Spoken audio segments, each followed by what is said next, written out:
अब ये क्वेश्चन देखो, if 20 men can do a piece of work in 10 days working 12 hours a day।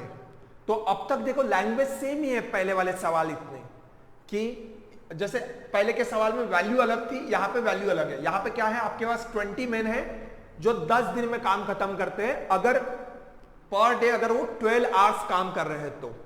अब मुझे बताइए how many mens will it be require. Okay, अब यहां पे नंबर ऑफ मेन्स मांगा है, डेज मांगे, मेन्स मांगे, जो भी है आपके फॉर्मूले में आप फिट करवा सकते हो। How many mens will be required to complete the twice as large, जो वर्क है ट्वाइस एज लार्ज वर्क, जो ये वाला वर्क है twice in 30 days working 8 hours a day। अब आप मुझे बताइए यहां पे चेंज क्या आया है, डेज वर्क का। पहले जो वर्क था उससे ट्वाइस वर्क करना है इन लोगों को। अब तक क्या होता था, पहले जो वर्क है उतना ही वर्क करना पड़ता था, तो आप डायरेक्टली इक्वेट कर पाते थे। तो ये ट्वाइस का कहां पे रोल रहेगा वो हमें देखना है। अगेन मैं बेसिक वे से जा रहा हूं, मैं बोल रहा हूं बेसिक वे से जा रहा हूं, आप देखिए पहले, एंड देन हम डिराइव करेंगे वही जो वेरिएशन से क्या आएगा करके कंसेप्ट। अजम्पशन क्या है मेरा, एक मेन, अब नंबर ऑफ आवर्स मैटर करते हैं, तो 1 hours में 1 यूनिट वर्क करता है, ये मेरा अजम्पशन है। एक मेन 1 यूनिट वर्क करता है पर आवर, तो मुझे बताइए कितना घंटा काम कर रहा है, 12 hours a day। तो अगर एक मेन 12 hours काम करेगा हर दिन, तो वो 12 यूनिट काम खत्म करेगा पर डे। एक मेन, ये मेरा अजम्पशन है, बराबर है। एक मेन एक दिन में 1 hours में 1 यूनिट काम खत्म करता है, तो 12 घंटे काम कर रहा है वो, तो वो 12 यूनिट पर डे काम करेगा, क्योंकि 12 घंटे पर डे काम कर रहा है। ओके, पर ऐसे कितने लोग काम कर रहे हैं, 20। तो मैं क्या करूंगा, 20 मेन के लिए कितना लगेगा ये निकाल लेता हूं। एक मेन एक दिन में 1 यूनिट करता है, तो 1 आवर्स में 1 यूनिट करता है, तो पूरे डेज में 12 यूनिट करेगा। तो 20 मेन कितना करेंगे एक दिन में, एक दिन में करेंगे 20 into 12, that is 240 unit per day. देखो एक मेन एक डेज में 12 यूनिट करता है, तो 20 लोग कितना करेंगे, 240 यूनिट। ऐसे काम कितने दिन चलने वाला है, हर दिन वो आएंगे काम करेंगे, ऐसे 10 दिन तक काम चलने वाला है। तो मैं क्या करूंगा, 10 से मल्टीप्लाइड करूंगा, तो टोटल वर्क की वैल्यू क्या हो जाएगी, वर्क की वैल्यू हो जाएगी 10 इंटू 240, दैट इज 2400 यूनिट। हर दिन 240 यूनिट काम हो रहा है, ऐसे 10 दिन काम चल रहा है, तो मैं बोलूंगा 2400 यूनिट का वर्क है। लेट्स से वॉल कंस्ट्रक्ट करनी है, तो 2400 ब्रिक्स लगाने हैं। अब आप मुझे बताइए, अब आपने क्या किया, अब आपने फिर से मेन चेंज किए। हमने क्या किया, इफिशिएंसी सेम मान के चलना, ये हमने अज्यूम किया है। तो एक मिनट 1 यूनिट काम करता है पर आवर, तो आप मुझे बताइए अब वो क्या कर रहे हैं, 8 hours a day, हर दिन 8 घंटे काम कर रहे हैं। तो एक मेन सेकंड केस में क्या होगा, एक मेन सेकंड केस में 8 यूनिट पर डे काम करेगा, पर डे। देखो पर आवर 1 यूनिट करता है, अगर वो 8 hours a day काम करेंगे सेकंड केस में 8 hours a day, तो कितना यूनिट काम होगा, 8 यूनिट पर डे। अब मुझे पता नहीं नंबर ऑफ मेन कितने हैं। अब सोचिए नंबर ऑफ मेन मुझे गिवन नहीं है कितना है, पर मुझे पता है एक आदमी अगर एक दिन में 8 यूनिट काम करेगा, तो मुझे बताइए डेज कितने हैं मेरे पास, ऐसे 30 डेज काम चलेगा, बराबर है।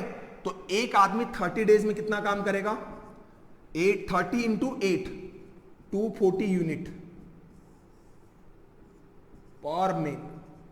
हर एक आदमी अगर पूरे टाइम पीरियड में 30 दिन में अगर मैं जाऊं काम करने के लिए, तो मैं अकेला एक दिन में 8 यूनिट काम करूंगा। ऐसे 30 दिन अगर मैं काम कर रहा हूं, तो मैं मेरे साइड से 240 यूनिट काम करूंगा, तो सारे मेन 240 यूनिट काम करेंगे। तो मुझे 240 यूनिट के हिसाब से ऐसे 2400 वर्क खत्म करना है, ये आप सोचोगे। पर अब आप सोचिए यहां पे वर्क क्या बोला है, ट्वाइस एज लार्ज, मतलब ये अगर वॉल जो कंस्ट्रक्ट करनी थी वो 2400 ब्रिक्स की थी। अब जो दूसरा कोई काम करना है वो ट्वाइस है, इससे 2 गुना बड़ा है। तो मैं क्या करूंगा, वर्क का वैल्यू क्या कर दूंगा, बढ़ा दूंगा, 24 इंटू 2। तो ये है आपका वर्क का वैल्यू। मतलब आपको दूसरी कोई वॉल कंस्ट्रक्ट करनी है जिसमें 4800 ब्रिक्स लगाने हैं। अब सोचिए एक आदमी अपने जीवन काल में नहीं पर 30 डेज में, एक मंथ के टाइम पीरियड में 240 मिनट लगाता है, दूसरे आदमी भी 240 लगाएगा, ऐसे कितने लोग लगेंगे? तो अगेन मुझे मेन निकालना है। अगर एक आदमी 240 करता है तो इतना काम खत्म करने के लिए कितने लोग लगेंगे? सो 240 से सिंपली डिवाइड कर दूंगा, तो ये कितना आएगा 10 इंटू 2 20। अगर देखो यहां पे मेंस दिया होता तो आप इसी वर्क को डिवाइड करते थे, इस वाले वैल्यू से डिवाइड करके आप डेज निकालते थे। तो यहां पे क्या लगेगा मुझे 20 मेन, मतलब हर आदमी 240 काम करेगा, ऐसे मुझे 20 दिन लगेंगे। मतलब मैं अगर काम करूं 30 दिन तो मैं 240 यूनिट करता हूं, मेरा कोई दोस्त रहेगा वो भी 240 करेगा, ऐसे मुझे कितने लोग लगेंगे? 20 लोग लगेंगे, जो 4800 वर्क्स लगेगा, जो यहां पे मुझे मल्टीप्लाई करना था। तो मैंने क्या किया, ये जो वर्क आया उसको 2 से मल्टीप्लाइड किया। अगेन आप देखो, अगेन आप वेरिएशन से सोचो।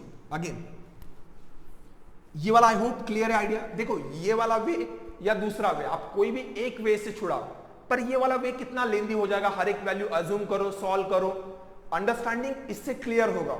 बट अब मुझे क्या सोचना है, देखो मेन जो है वो इनवर्सली प्रोपोर्शनल है डेज जो है इनवर्सली प्रोपोर्शनल है आवर्स के साथ, क्योंकि नंबर ऑफ आवर्स अगर आप हर दिन ज्यादा काम करोगे तो डेज आपको इवेंचुअली कम लगेंगे।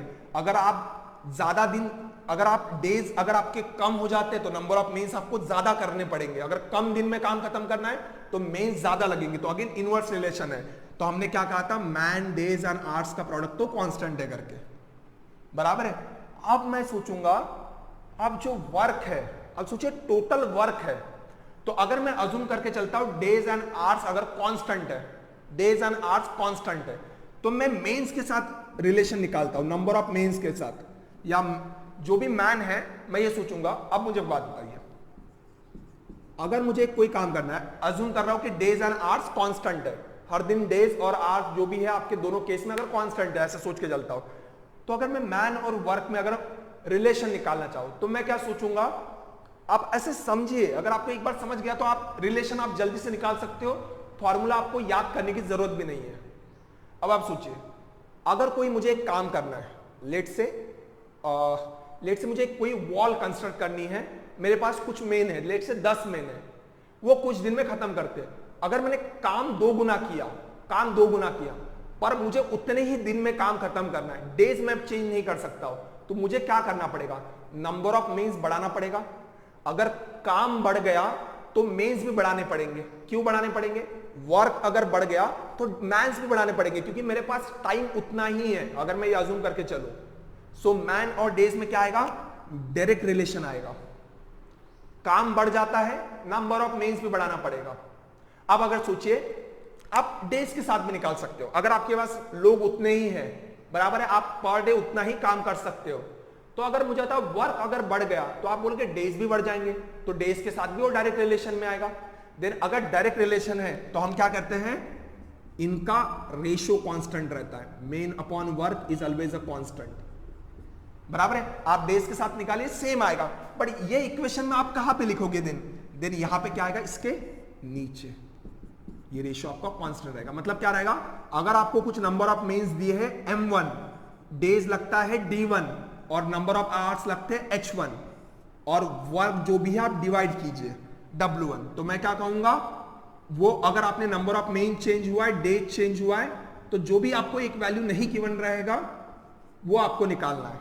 सो इसमें क्या रहेगा, कोई एक वैल्यू मिसिंग रहेगी, वो आपको सिंपली निकालना है। M1 D1 H1 upon W1 is equal to M2 D2 H2 upon W2।